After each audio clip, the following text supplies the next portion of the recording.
शुरू परवरदिगार के नाम से जो बड़ा मेहरबान और निहायत रहम वाला है। इमाम अली अलैहिस्सलाम का नहजुल बलागा में मकतूब नंबर 69, हारिस हमदानी के नाम। और कुरान की रस्सी को मजबूती से पकड़े रखो और उसे अपना खैर ख्वाह समझो और उसकी हर नसीहत कबूल करो। इसके हलाल को हलाल और हराम को हराम समझो और हक के गुज़श्ता वाक़यात की तस्दीक करो, यानी उनके सच्चे होने पर यकीन रखो। और दुनिया के हाल और मुस्तकबिल का उसके माजी पर कयास कर लो, क्योंकि इसका एक हिस्सा दूसरे से मुशाबे है। उसका आखिर अव्वल से जा मिलने वाला है और सारी की सारी दुनिया ज़वाल पजीर और दाग मुफारकत दी जाने वाली है। और अल्लाह के नाम की यूं ताज़ीम करो कि उसकी कसम ना खाओ मगर किसी हक की बात पर, और मौत और बादल मौत को अक्सर याद करते रहो। और जब तक अंजाम बखैर होने का यकीन ना हो, गैर मशरूत तौर पर मौत की तमन्ना हरगिज़ ना करना। और ऐसे हर काम से बच कर रहो जिसका करने वाला उसको अपने लिए तो पसंद करे और आमतुल मुस्लिमीन के लिए नापसंद करे। नेज़ हर ऐसे काम से परहेज़ करो जो छुप छुपा कर तो किया जाए मगर ऐलानिया करने से शर्म आती हो। और हर ऐसे अमल से बाज रहो जिसके बारे में उसके मुर्तकिब से पूछा जाए तो वो मुकर जाए या फिर माजरत करने लगे।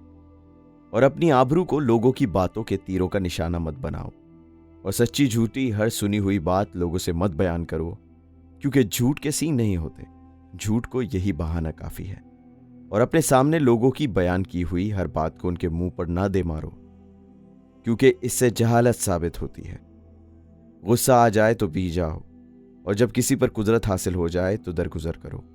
गज़बनाक होने लगो तो बुर्दबार रहो और इक़्तिदार के बावजूद कसूरवारों को माफ़ कर दो, ताकि तुम्हारी आक़िबत बखैर हो। और अल्लाह की अता करदा हर नेमत की खैर मांगो। और अल्लाह की जितनी नेमतें तुम्हारे पास मौजूद हैं उनमें से किसी को ज़ाया ना कर बैठना। और हक बात यह है कि अल्लाह ने तुम्हें जो नेमतें अता कर रखी हैं उनका असर तुम्हारे बंद से दिखाई दे। और याद रखो कि अफजल अल मोमिनीन दर हकीकत वो है जो अपनी जान, अपने ख़ानदान और अपने दिल का सदका निकालने में अफजल हो, क्योंकि जो कार खैर तुम अपने हाथ से कर जाओगे उसका ज़ख़ीरा तुम्हारे लिए बाकी रह जाएगा, और जो पीछे छोड़ जाओगे उसका फ़ायदा दूसरों को होगा।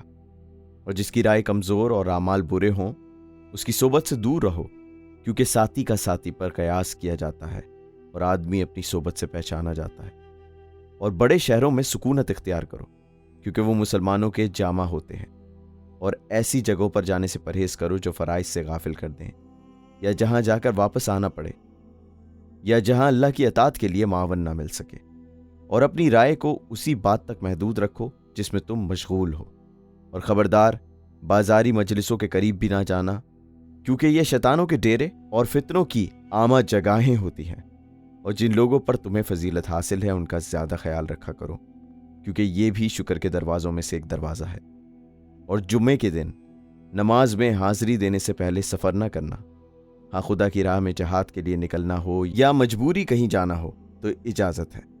और अपने तमाम कामों में अल्लाह की अतात करो, क्योंकि अल्लाह की अतात को दूसरे कामों पर अव्वलियत हासिल है। और अपने नफ्स को तकल्लुफ़ करके इबादत में लगाओ, मगर उससे नरमी का बर्ताव करो, दबाव ना डालो और उसकी फरागत और आमादगी का ख्याल रखो। मगर जो वाजिबात तुम पर फ़र्ज कर दिए गए हैं उनमें ये रियायत नहीं, क्योंकि वाजिबात का अदा करना तो नागुज़ीर है। और अपने अपने मौके महल पर उनकी निगहदश्त ज़रूरी है। और देखना कहीं ऐसी हालत में तुम्हें मौत ना आ जाए कि तुम अपने परवरदिगार से रूगर्दा होकर दुनिया की तलब में भाग रहे हो।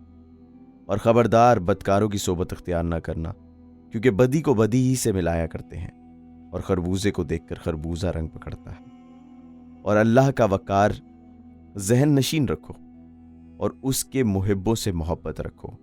और गुस्से के हमले से अपना बचाव करो, क्योंकि इब्लीस के लश्करों में सबसे बड़ा लश्कर यही है।